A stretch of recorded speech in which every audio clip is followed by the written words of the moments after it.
આપણે આમ તો ચોથા ગેરમાં જ નાખી દેવાય.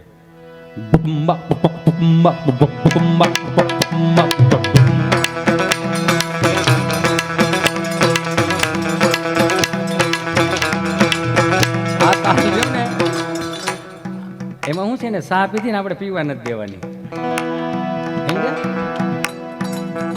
મોદી સાહેબ આવ્યા હોય, મોદી સાહેબ તે ચા પીવાય ઉભા રહી ખરા કોઈ?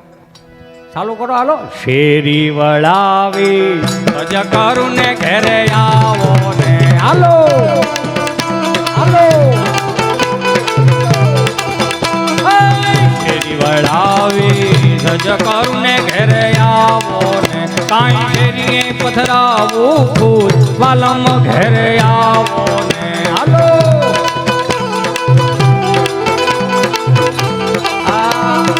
આ તાલ રહ્યો ને આપણા બાપનો તાલ, તાલ રહ્યો ને આપણા બાપનો તાલ. આ તો હવે બધી ટેકનોલોજી આવી હતી. બાકી ચાલુ રાખો તમે તમારે ઘૂંટડો ઘૂંટડો પીતા જાઓ. હાલો હાલો, મને ખબર પછી મને નીચે નહીં ઉતરવા દઉં. મને યો ચાલુ રાખો. આ આપણા બાપનો તાલ એટલા માટે કે જેથી સંશોધનો નહોતા ને તેથી આ દેશી વાદીઓ હતા. ભોળાનાથ પાસે ડમરું, ડમરુમાંથી મૃદંગ આવ્યું, મૃદંગમાંથી આ તબલું આવ્યું. અને આ જે તાલ રહ્યો કદાચ બહુ ભણી ગયેલો હોય ને મગજમાં કદાચ ન ઉતરે ને તો એક વખત તોલો આમાં આમ થઈ જાય. શું કામ? લોહીમાં પડ્યું છે, હૃદયમાં પડ્યું છે.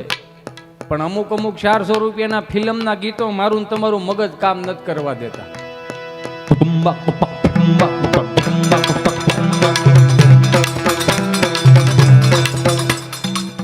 હાવ દેશી કે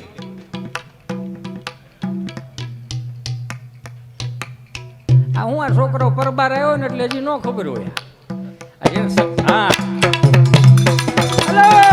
શેરી વળાવી સજ કરું ને ઘરે આવો કાંઈ શેરીએ પથરાવું ફૂલ વાલમ ઘરે આવો ને હાલો.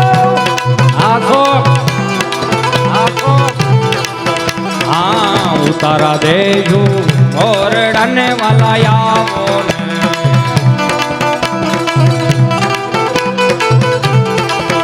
કાંઈ દેશું મેડી ના મોલ વાલમ ઘરે આવો ને.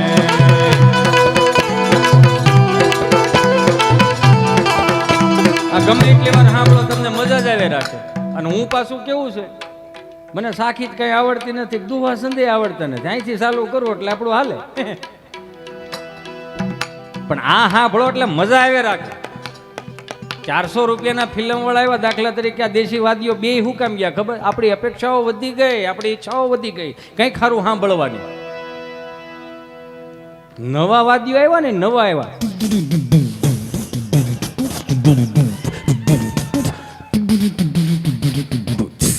એમાં મંજીરું ન હોય. હે નવા હતા વાદીઓ આવ્યા.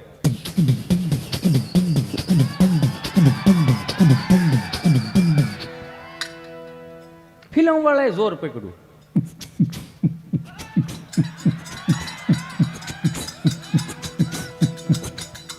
અને હવે તો હાવ દાંટ વાળ્યો.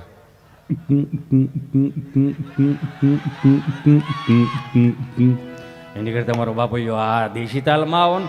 શેરી વળાવી સજ કરું ને ઘરે આવો ને હાલો હાલો. નાય મજા બાપા, નાય મજા બાપા. પથરાવું ફૂલ વાલમ ઘરે આવો ને.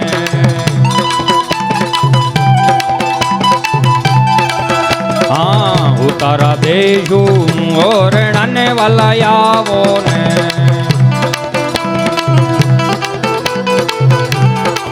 આ જેને જેને વાદીઓ હાચવી રાખ્યા ને એને લખવું અહીંયા લખી લો કે ઈ જ્યાં સુધી સાંભળે ને ત્યાં સુધી મોજના તોરા ન છૂટે. આ કેટલાય મારા વડીલો બેઠા એને ખબર હશે, ચારધામની યાત્રાઓમાંથી આવતા હોય, ઉકા દાદા, રામજી દાદા, ભીમજી બાપા હામૈયા કરતા હોય તેથી આવા સુંદર મજાના સાઉન્ડ નહોતા, આવા વગાડવા વાળા નહોતા, ને અમારી જેવા ગાવા વાળા નહોતા. આ તો હવે આ ક્લિપો વાયરલ છે એમાં ફેમસ થયા, બાકી હતું નહીં કયા. પણ હાથ જોડીને પ્રાર્થના કરું, સનાતન સંસ્કૃતિમાં મેન તમે જન્મ લીધો છે, અહીંયા 18 વર્ણ બેઠું છું. હું કાયમિકને માટે કહું કે દેશની અંદર ક્ષત્રિય સમાજ ન હોત તો ધર્મની ધજાઓ ન ફરકતી હોત. આ દેશમાં સાધુ અને બ્રાહ્મણો ન હોત તો મને ને તમને વેદોની ન ખબર પડતી હોત. આ દેશમાં ચારણ ને બારોટ ન હોત તો મને ને તમને સાહિત્યની ને ઉપનિષદોની કઈ ખબર ન પડતી હોત. પણ હાથ જોડીને પ્રાર્થના કરું, આમે 18 વરણ એક થઈને રહેજો. આ 1500 વર્ષ પહેલા જેણે માથા પાડી અને ધડ લડાવ્યા એની ચેતના ક્યાંય દુખી ન થાય એનું મારે ને તમારે ધ્યાન રાખવાનું. આ છેલ્લી પેઢી છે આપણે. આજની કુટેવ ત્રીજી પેઢીએ સંસ્કાર ના થાય એનું ધ્યાન રાખવાનું. દાખલા તરીકે આ નહોતું એવું લાવ્યા ને આપણે, ઘણા બેઠા છે, બધાને ખબર છે બાપ દાદાની જન્મ તારીખની લગભગ કોઈને ખબર નહીં. 6 મહિનાની 1 તારીખ આવે એટલે લાગડ જન્મદી. આ તો હવે આ બધું ટેકનોલોજી આવી એમાં ખબર પડવા મળી. મને ઘણાય પૂછે, મને કે હિતેશભાઈ આપણી પેઢી ને અત્યારની પેઢીમાં ફરક હું? મેં હાથી ઘોડાનો કેમ? મેં કીધું અમારા જન્મ થયા ને અશોક સરકારી દવાખાનામાં થયા. આંખું ખુલીને 3 પાંખડાળો પંખો એમાં એક તો માવડાઈ ગયું હોય. એમાં ખૂણે ખૂણે જોવો નકરા કરોળિયા ઝાડા ઝાડા ઝાડા, એમાં ટ્યુબ લાકડીને ધોકા, 2 ખૂણે કાળા, વૈશમાં લબક ઝબક થયા રાખે. આંખું ખુલી વિચાર આવ્યો અહીંયા આવ્યા જ છે પણ સુવિધા નામે કાંઈ છે નહીં, બધું આપણે જ ઊભું કરવાનું રહે. એટલે આપણા બાપે આપણને અગવડતામાં મોટા કર્યા ને એટલે જ આવી સગવડતાનું ભાન આવ્યું. કે હવેની પેઢી મેં હવેની પેઢી રામ રામ રામ રામ જન્મે તો એ વીઆઈપી દવાખાનામાં જન્મે, ડબલ વીઆઈપી રૂમ. આંખું હજી 3 કલાકનું છોકરું આંખું ખુલે સીધું સેન્ટર એ છીએલા તઈ 42 ઇંચનું ટીવી, 4 નર્સો તો માથે ઊભી હમું હમું કરે રાખે અને ઓલું ટગર ટગર જોઈ રાખે. આવતા વેત સીધું. હિસકાવા વાળા તો ઘેરે કોઈને ગમતા નથી, મારો રામ ભલું કરે. ઇલેક્ટ્રોનિક ઘોડિયા આવ્યા, ટેકનોલોજી આ કેવા ઘોડિયા, સાપ દબો એટલે ઘોડિયું આમ ચાર્જ રાખ્યા. એમાંય પેન રહીને ઠૂઠું ભરે દો એટલે હાલડા ગાય રાખે. ઉલુલુલુ લાઈયો ને તારો બાપ તૈયો, ઉલુલુલુ લાઈયો તારો બાપ. આ હામાં નો થાય બીજું શું થાય? આ ભાગવત કથાઓ એટલે બેહારવી પડે કે આવનારી પેઢીઓને મારે તમને કંઈક દેવાનું છે એને. નહોતું એવું લાવ્યા ને આપણે. લ્યો આ પશ્ચિમી સંસ્કૃતિનું અનુકરણ કર્યું. લ્યો અત્યારે દીકરો કદાચ છોકરી જોવા જાય, નક્કી થઈ જાય તો સેલિબ્રેશનમાં કાપો કેક. નક્કી થઈ જાય, લગ્નની તારીખ આવી જાય, કાપો કેક.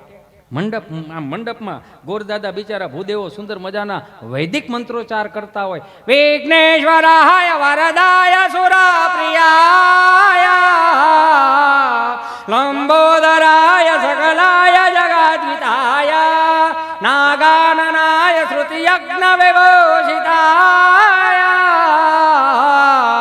ગૌરી સુતાય ગણનાથ નમો નમસ્તે. ઓમ મહાવક્રતુંડ મહાકાય સૂર્યકોટિ સમપ્રભમ નિર્વિઘ્नं કુરુ મદેવ સર્વકાર્યેષુ સર્વદા. સ્વાસ્તિ ન ઇન્દ્રો વૃધસ્વાહા સ્વાસ્તિ ન પૂગા વિશ્વવેદાઃ સ્વસ્તિ ન જોહયરિષ્ટનેમિ સ્વસ્તિ ન બૃહસ્પતિ દીર્ઘાતો મંડપ મધ્યે કન્યા ભદ્રવો સાવધાન. આ 20 વર્ષ પહેલાના લગ્ન હતા. ભાઈ બિચારો બેનનો હાથ પકડીને માંડવામાં લાવે, બેનનો હાથ ધ્રુજતો હોય.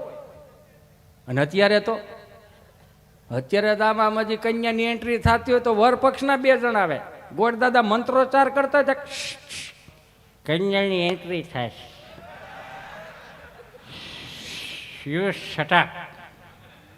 ડીજે વાળા ડીજે વગાડે, ડીજેમાં પછી એન્ટ્રી કરાવે વર વધુની. પછી વર ઓલી વધુ પછી આમ એ 2 હાથ જોડીને પ્રાર્થના કરવું હોય. કેટલી માવડીઓ બેઠી છે તમે જોવો તો ખરા. છેડલો માથેથી નીચે નથી નાખ્યો. એ આપણી પરંપરા રીતિ રિવાજો. તને મજા આવી? સારું હાલ આ રીલ ચાલશે આપણે બેયની. એ મારો રામ ભૂલું કરે.